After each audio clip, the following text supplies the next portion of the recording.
పార్లమెంట్లో హోంమంత్రి అమిత్ షా అంబేద్కర్ గురించి చేసినటువంటి వ్యాఖ్యలు దేశవ్యాప్తంగా పెద్ద దుమారాన్ని లేపాయి. ఆయన ఏమన్నారంటే, ఆయన అన్న మాటల యొక్క అర్థం ఏంటంటే, ఈ రోజున అందరూ కూడా అంబేద్కర్ జపం చేస్తూ ఉన్నారు. దానికి బదులుగా భగవన్నామ స్మరణ చేస్తే 7 జన్మలకు సరిపోను పుణ్యఫలం వస్తుంది అని చెప్పాడు. అంటే అంబేద్కర్ గారి మీద వాళ్ళకు ఉన్నటువంటి ద్వేషాన్ని ఆయన వెళ్ళగక్కారు అనేది ఇక్కడ సుస్పష్టం. అయితే దీనిని వక్రీకరించారు. నేను అన్న అర్థం వేరు అని ఆయన ఏదో చెప్పుకోవడానికి ప్రయత్నం చేశారు. ముందుగా దీని మీద విపక్షాల వాళ్ళు ఏమన్నారో చూస్తే, కాంగ్రెస్ పార్టీ నాయకుడైనటువంటి మల్లికార్జున్ ఖర్గే గారు ఏమన్నారంటే, అసలు మంత్రివర్గం నుంచే అమిత్ షాని తొలగించాలి. ఆయనకి రాజ్యాంగం అన్నా పార్లమెంట్ అన్నా ఏమాత్రం గౌరవం లేని వ్యాఖ్యలు ఇచ్చేశారు. ఇలాంటి గౌరవభావం లేనటువంటి వ్యక్తుల్ని మంత్రివర్గంలో కొనసాగించడం కరెక్ట్ కాదు. ఇతన్ని ఏకంగా మంత్రివర్గం నుంచి తొలగించాలని చెప్పేసి మల్లికార్జున ఖర్గే చెప్పారు. ఇక ప్రధాన ప్రతిపక్ష నాయకుడైనటువంటి రాహుల్ గాంధీ గారు ఈ వ్యాఖ్యలను దేశం సహించదని, అమిత్ షా బేషరతుగా క్షమాపణలు కోరాలని చెప్పేసి ఆయన డిమాండ్ చేశాడు. ఇక తృణమూల్ కాంగ్రెస్కు చెందినటువంటి మమతా బెనర్జీ గారు, ఆవిడేమన్నదంటే, ముసుగు తొలగిపోయింది, పార్లమెంటు గౌరవాన్ని దెబ్బతీశారు, ప్రజాస్వామ్య విలువలను పాతరేశారు అని చెప్పేసి ఆవిడ మాట్లాడింది. ఇక ఇప్పుడు ఢిల్లీలో తాజాగా ఎన్నికలు ఎదుర్కొంటున్నటువంటి ఆప్ అధ్యక్షుడు కేజ్రీవాల్ అయితే గాయం మీద కారం అద్దారు. గాయపడినటువంటి నిమ్న జాతుల మీద మరింత చెలరేగిపోతున్నారనే అర్థంలో ఆయన మాట్లాడారు. అంబేద్కర్ లేకుంటే అణగారిన వర్గాల వారిని ఈ భూమి మీద కూడా తిరగనిచ్చేవారు కాదు. అలాంటి ఆ తిరగనివ్వనటువంటి వ్యక్తులకు అధినేతగా అతను మాట్లాడారు అని చెప్పేసి ఆయన అన్నారు. ఇక దానికి అమిత్ షా వివరణ ఇచ్చుకున్నారు. నిన్నటిదాకా ఈవీఎంల మీద పడ్డారు, ఈ రోజున అంబేద్కర్ మీద పడ్డారు. అంబేద్కర్ మీద నేనేం అగౌరవంగా మాట్లాడలేదు. అసలు ఈరోజు మమ్మల్ని ప్రశ్నిస్తున్నటువంటి ప్రధాన ప్రతిపక్షమైనటువంటి కాంగ్రెస్ పార్టీ అసలు ఇన్ని రోజులుగా అంబేద్కర్ గారి స్మారక విగ్రహాన్ని ఎందుకు ఏర్పాటు చేయలేదు, స్మారక చిహ్నాన్ని ఎందుకు ఏర్పాటు చేయలేదు అని ఆయన ప్రశ్నించాడు. ఆయనకు అండగా ప్రధానమంత్రి నరేంద్ర మోడీ గారు కూడా వచ్చారు. ఆయన వచ్చేసి అసలు అంబేద్కర్ పేరెత్తేటటువంటి అర్హతే కాంగ్రెస్ పార్టీకి లేదు. ఎందుకంటే నెహ్రూ ఎన్నికల్లో సాక్షాత్తు నెహ్రూ గారే అంబేద్కర్కి వ్యతిరేకంగా ప్రచారం చేశారు.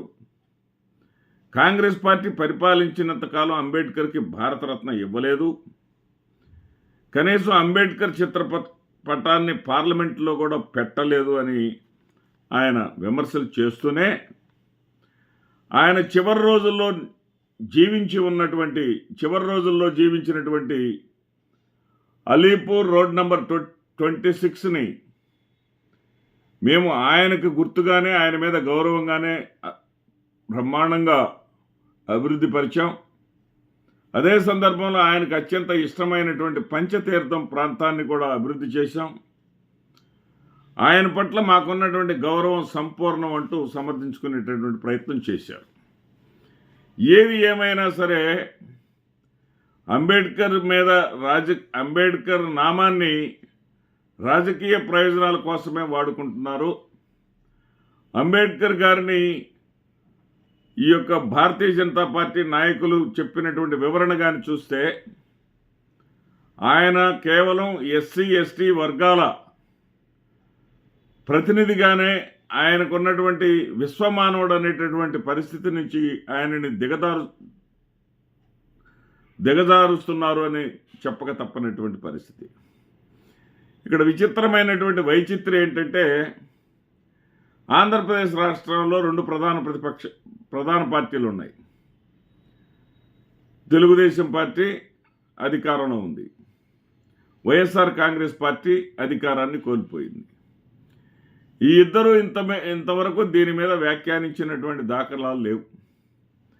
అన్ని పార్టీలు కూడా ఒకవైపున ఇండియా కూటమిలో ఉన్నటువంటి పార్టీలన్నీ కూడా అమిత్ షా వైఖరిని ఎండగడతా ఉంటే, మరి ఎన్డీఏలో భాగస్వామ్యులైనటువంటి తెలుగుదేశం పార్టీ కానీ జనసేన పార్టీ కానీ ఈ విషయంలో నోరెత్తడం లేదు.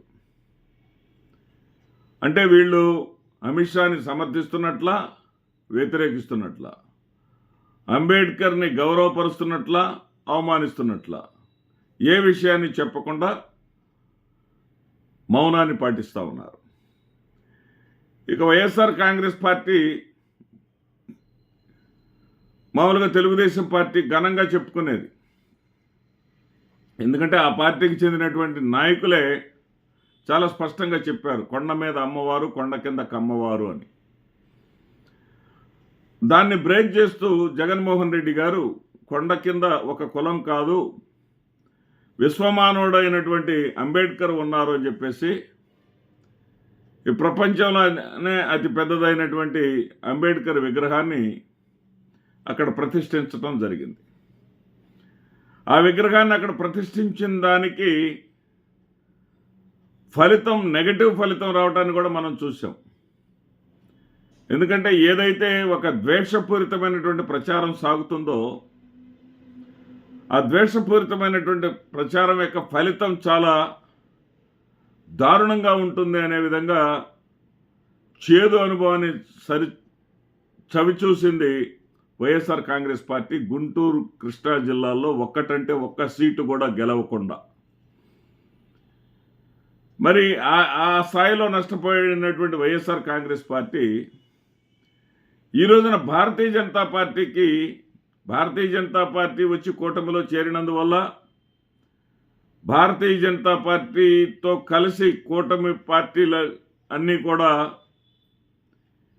మరి ఎన్నికల కమిషన్ని తమ గుప్పెట్లో పెట్టుకొని ఎన్నికలు నిర్వహించడం వల్లనే వైఎస్ఆర్ కాంగ్రెస్ పార్టీ ఓడిపోయింది అనటంలో ఎలాంటి అనుమానం లేదు. కానీ ఈ వైఎస్ఆర్ కాంగ్రెస్ పార్టీ కూడా ఈ రోజున భారతీయ జనతా పార్టీ చేసినటువంటి వ్యాఖ్యల మీద వైఎస్ఆర్ కాంగ్రెస్ పార్టీలో ఉన్నటువంటి గెలిచినటువంటి 4 ఎంపీలు కూడా ఇంతవరకు అయితే స్పందించినటువంటి దాఖలాలు లేవు. మరి భారతీయ జనతా పార్టీ అంటే ఆంధ్రప్రదేశ్కు సంబంధించినంత వరకు అటు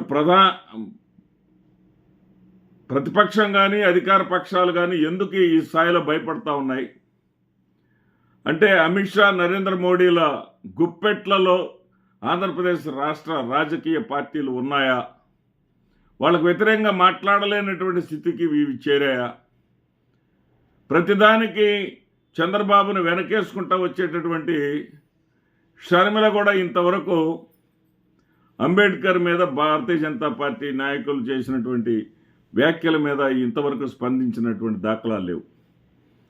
దేశం అంతా ఒక తీరుగా ఉంటే ఆంధ్రప్రదేశ్ రాష్ట్రంలోని రాజకీయ పార్టీల తీరు మరో రకంగా ఉంది అనటం చెప్పడమే ఈ వీడియో నా యొక్క ముఖ్య ఉద్దేశం. నమస్తే.